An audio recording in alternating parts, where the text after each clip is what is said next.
మనోడు పెద్ద పదం వెర్రి పుష్పం కంటే పెద్ద పదం ఏదైనా ఉందా? ఇందాక జర్నీ చేస్తుంటే బస్సులో వీడియో చూసాయన్నమాట. తన గురించి తాను చెప్పుకుంటున్నాడు. పాపం మరి ఆ ప్రలాపన ఏంటో అర్థం కాదా, మీతో కూడా పంచుకుందాం అనుకుని పెట్టామన్నమాట. వెర్రి పుష్పం కంటే పెద్ద పదం ఏదైనా ఉందా? ఉంటే కామెంట్స్ సెక్షన్స్లో పెట్టాలట. ఉంది, గార్ధవ గాత్రం, గాడిద గాత్రం, ఇంకోటి కూడా. వెర్రి వెంగళప్ప ఇంతకన్నా కూడా పెద్ద పదం ఏదైనా ఉందిగా. వెతికాను కానీ కనపడలేదు. ఎందుకు వెర్రి వెంగళప్ప, వెర్రి పుష్పాలను వెతకడమే మీ పనే? ఇంతకన్నా సరే పెద్ద పదాలు ఏమైనా ఉంటే కమెంట్ రూపంలో పెట్టు. ఓకే. ఎందుకంటే వైఎస్ఆర్ కాంగ్రెస్ పార్టీ సీనియర్ నాయకులు, మాజీ మంత్రి ఒక ఆయన సోషల్ మీడియాలో కూడా బాగా ట్రెండ్ అవుతున్నారట. ఈ వెనకే అంబటి రాంబాబు ఫోటో పెట్టుకున్నాడు. అంబటి రాంబాబు మీద మాకేమి అవ్యాజమైన అభిమానాలు అనురాగాలు లేవు, కానీ ఆయన ఫోటో పెట్టుకున్నాడు. పెట్టుకుని ఒక ఆయన అట మళ్ళీ ఆడేసుకుడు అతి తెలివిని విజ్ఞానాన్ని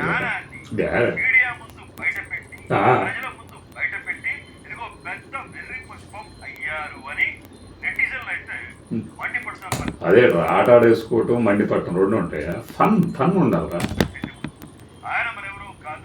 చూడండి మళ్ళీ. సరే, సోది కదా. విషయం ఏంటంటే ఈయన అంబటి రాంబాబు గారు మాక్ అసెంబ్లీ గురించి మాట్లాడుతా అసలు స్పీకర్ ప్లేస్లో పిల్లల్ని ఎలా పెడతారు అని బయట ఈ ఎదురున్న వాళ్ళు బయట పెట్టారండి. అసలు శాసనసభలో కాదనగానే ఓకే అది వదిలేద్దాంలే అన్నారు. దాన్ని మనోడు పట్టుకొని ఇప్పుడు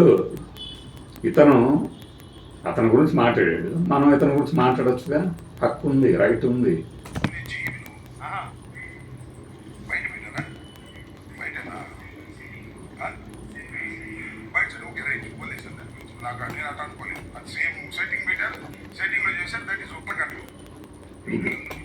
ఇది అంబటి రాంబాబు గారు తాజాగా ప్రెస్ మీట్ లో మాట్లాడిన మాట. నవంబర్ 26వ తేదీన అమరావతిలో సచివాలయంలో అసెంబ్లీ ఎదురుగా మాక్ అసెంబ్లీ నిర్వహించారు. రాష్ట్రంలోని ప్రభుత్వ పాఠశాలలు, జూనియర్ కళాశాలల విద్యార్థులు సచివాలయంలో అసెంబ్లీ ఎదురుగానా? ఒకసారి అంటే మన నవంబర్ 26వ తేదీన అమరావతిలో సచివాలయంలో అసెంబ్లీ ఎదురు పెట్టారా? ఆయన తెలియదు, నీకు తెలీదా? మాక్ అసెంబ్లీ విద్యార్థులు రాష్ట్ర వ్యాప్తంగా ఎంపిక చేసి మిగతా మంత్రులు, ఎమ్మెల్యేలు వీళ్ళందరూ కూడా వీక్షించారు. నాకు యాడ్స్ వస్తున్నాయి. మనవాడి ఆత్రం ఏంటంటే మరో ఆత్రం ఇటగాడిది. అంటే నువ్వు ఒక శాసనసభ్యుడివి, ఎన్నో ఏళ్ళు చేసావు అక్కడ, నీకే తెలియదా, నువ్వే గుర్తుపడకపోతాయా అని ఆక్షేపిస్తాడనమాట. దాంట్లో ఎంతో పెద్ద లాజిక్ ఉన్నట్టు. మనం ఆ లాజిక్ ఏంటో మనం ఒకసారి వీడియో చేసాం. గుమ్మడి గారు మనం ఒకసారి వీడియో చేశాం కదా. ఏమని, మన జగన్మోహన్ రెడ్డి గారు రైతులని పరామర్శించడానికి వెళ్ళిన చోట, ఇదే మోందా తుఫాన్ తాలూకు. అప్పుడు ఏం చేశారు ఆయన, మా హయాంలో అయితే ఏం జరిగేది, కలెక్టర్లకు చెప్పేవాడిని, నేను వారం తర్వాత ఎప్పుడో వస్తాను, ఎక్కడికి వెళ్తానో నాకే తెలియదు, వస్తాను, అప్పుడు కనుక ఒక్కళ్ళకి కూడా సాయం అందలేదు అని చెప్తే మీ అందరికీ వార్నింగ్ ఇస్తున్నా అని చెప్తానని చెప్పారు.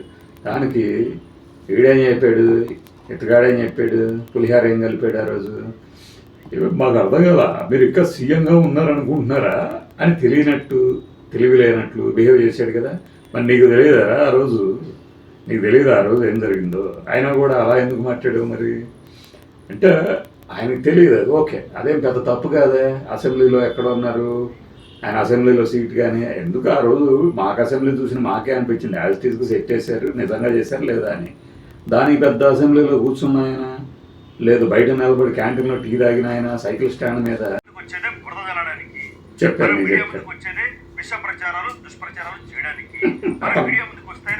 అంటే అతని గురించి అతను ఏమైనా చెప్పుకుంటున్నాడా, ఏం చేస్తాను నేను అనేది? ఏదైనా మంచి కార్యక్రమం జరిగితే మంచి పని జరిగితే దాని మీద పని ఏడవడానికి సరే అది అందరికీ తెలుసు రాష్ట్ర ప్రజలందరికీ. మరి నువ్వెందుకు చెప్పడం? వచ్చేటప్పుడు స్క్రిప్ట్ చూసుకోవాలి కదా. వచ్చేటప్పుడు స్క్రిప్ట్ చూసుకోవాలి.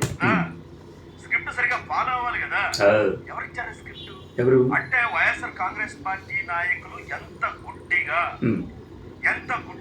Yes. కనీసం స్క్రిప్ట్ కూడా చూసుకోకుండా Yes. కనీసం అసలు ఏం జరిగిందో తెలుసుకోకుండా Well, మీడియా ముందు విష ప్రచారం చేస్తా ఉన్నారు, బురద చల్లుతా ఉన్నారు. దీన్ని బట్టి అర్థమవుతుంది దీన్ని పెట్టారు. అంబటి రాంబాబు గారి అంశం. Yes. ఆయనకి కనీసం మాక్ అసెంబ్లీ నిర్వహించారు. Hmm. మాక్ అసెంబ్లీ అంటే అక్కడ ఒక అసెంబ్లీ లాగా సెట్ వేశారు. Oh. స్పీకర్ కూర్చునే స్థానం కూడా సెట్టే. అధికార పార్టీ సభ్యులు, ప్రతిపక్ష పార్టీల సభ్యులు వీళ్ళందరూ కూర్చున్న కుర్చీలన్నీ కూడా కూర్చులు కదా, వీళ్ళందరూ కూర్చున్న కుర్చీలన్నీ కూడా కూర్చులు కూడా కదా. సెట్టే అన్న విషయం తెలియదు. ఆ, రెండు పార్టీ డయాఫ్రమ్ వాలంటే నాకు తెలియదు. ఇక్కడ ఈ మాక్ అసెంబ్లీకి ఏడా తెలియదు అంబటి రాంబాబు గారు. ఆయనకు తెలియదయ్యా. అంటే ఆయన ఎలా ఉందంటే అప్పుడు పోలవరం డయాఫ్రమ్ వాళ్ళంటే ఏందా పోలవరం ప్రాజెక్ట్ నాకు తెలియదు. పోలవరం అంటే ఆయన ఎలా ఉందంటే అప్పుడు పోలవరం డయాఫ్రమ్ వాళ్ళంటే డ్రయాఫామ్ వాళ్ళ ఉన్నాడా? డ్రయాఫామ్ అని ఏందా పోలవరం ప్రాజెక్ట్ నాకు తెలియదు. ఆ డయాఫ్రమ్ వాలంటే నాకు తెలియదు. అదేందో ప్రాజెక్టు అనేసి చూసారా సేమ్. ఆయన అదేందో ప్రాజెక్ట్ అనలేదురా బాబు.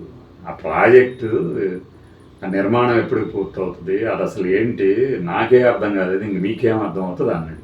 ట్రోల్ అయ్యాడు. వాస్తవంగా అది ఆయన స్థాయి కాదు, ఆయన పదవి ఇచ్చారనుకోవచ్చు. సరే అది వదిలేద్దాం.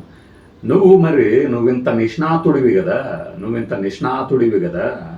మరి నువ్వు ఆ రోజు జగన్మోహన్ రెడ్డి గారు మోంతా తుఫానికి సంబంధించి రైతుల్ని 3-4 రోజుల తర్వాతే కలిసాడు. 3-4 రోజుల తర్వాత కలిసి మా హయాంలో అయితే మేము ఇలా చేసేవాళ్ళం అలా చేసేవాళ్ళం అని చెప్తే దానికి జగన్మోహన్ రెడ్డి గారు ఇంకా తనకు తానే సీఎంగా ఊహించేసుకుంటున్నారు అన్నావు కదా నాయన. గాత్రం, మరో గాత్రం, గార్ధప గాత్రం, గాడిద గాత్రం, గాడిద నేత్రం బాబు.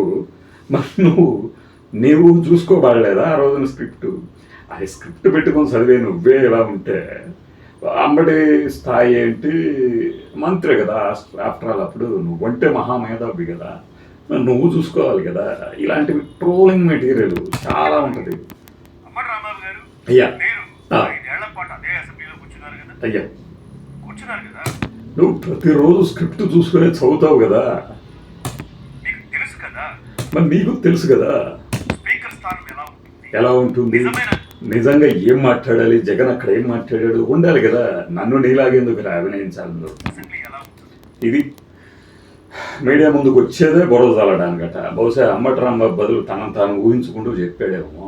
నాకైతే ఈ క్షణంలో నవ్వు రాలేదు, కానీ మొదటిసారి ఆ వీడియోని చూసినప్పుడు మాత్రం పగలబడి నవ్వుకున్నాను బస్సులో. మిగతా వాళ్ళందరూ వెర్రి వెంగళ మించిన పదం ఏదన్నా ఉంటే చెప్పండి అన్నారు కదా, అలా చూశానమాట. అప్పుడు నేను ఇలా చూపించా, బోరే బాబు నేను నవ్వుతుంది ఇది అనగానే వెనక సీట్ అయినా అదెందుకు చూస్తారు మీరు, అసలు అదెందుకు చూస్తారని ఇక మెల్లగా స్నేహం చేయటం ప్రారంభించాడు మాతో. ఆ బస్సులో కొద్దిపాటి జర్నీ ప్రయాణంలోనే అన్నమాట. అంటే మా వీడియోలు వినోదం కోసం కూడా ఉపయోగపడుతున్నాయి అనేసి గార్ధవ గాత్రాన్ని క్షమించేసేద్దాం ఈసారి. ఎప్పుడైనా ఇంకా ఇలాంటివి గుళికలు, రహస్య గుళికలు, రసగుళికలు, హాస్య గుళికలు ఇంకా మన ఖాతాలో చాలా ఉంటాయి కదా. మనోడి ఖాతాలో వదులుతూ ఉంటాడు, మనం మాట్లాడుకుంటూ ఉంటాం.